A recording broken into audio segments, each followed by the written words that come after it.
ये बात प्रधानमंत्री और आज फिर राहुल गांधी को लोकसभा के बैठक में नहीं बोलने दिया गया। For Chinese tanks, the tanks were within a few 100 meters of Indian positions on the Kailash range.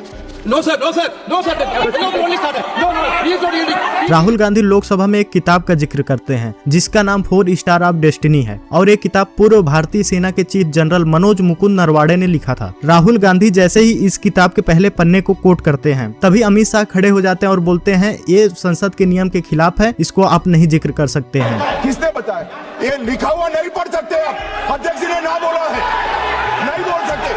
आखिर उस किताब में क्या लिखा था, चलिए मैं आपको बताता हूँ। लेफ्टिनेंट जनरल योगेश जोशी जो भारतीय सेना के नॉर्दर्न कमांड के प्रमुख थे, उन्हें 31 अगस्त 2020 को शाम 8:15 पर एक कॉल आया जिसमें उन्हें जानकारी मिलती है कि 4 चीनी के टैंक जिनके साथ पैदल सेना भी थी और वो पूर्वी लद्दाख के रेजिन इलाके की ओर बढ़ रहे थे। योगेश जोशी इसकी सूचना तुरंत सेना प्रमुख जनरल मनोज मुकुंद नरवाड़े को देते हैं, जिन्होंने तुरंत स्थिति की गंभीरता समझ ली। ये टैंक भारतीय पोजीशन से कुछ ही दूर पर था। भारतीय सैनिकों ने एक चेतावनी के तौर पर फायर भी किया लेकिन इसका कोई असर नहीं हुआ। नरवाड़े ने तुरंत भारत के राजनीतिक नेतृत्व को कई फोन लगाए जिसमें रक्षा मंत्री राजनाथ सिंह, राष्ट्रीय सुरक्षा सलाहकार Ajit Doval, chief of defence staff general Vipin Rawat और विदेश मंत्री एस जयशंकर भी शामिल थे। और सबसे बस एक ही प्रश्न थे कि मेरे आदेश क्या हैं। और रात 9:10 तक चीनी टैंक आगे बढ़ती रही। अब वे 1 किलोमीटर से भी कम दूरी पर थे। नरवाड़े ने रक्षा मंत्री को फिर फोन लगाया जिन्होंने कहा कि वे वापस कॉल करेंगे। समय बीतता गया, हर मिनट चीनी टैंक चोटी के और करीब पहुंच रहे थे। रात 10:30 बजे राजनाथ सिंह का फोन आता है और वो प्रधानमंत्री नरेंद्र मोदी से बात कर लिए होते हैं और उनके निर्देश एक ही लाइन में थे,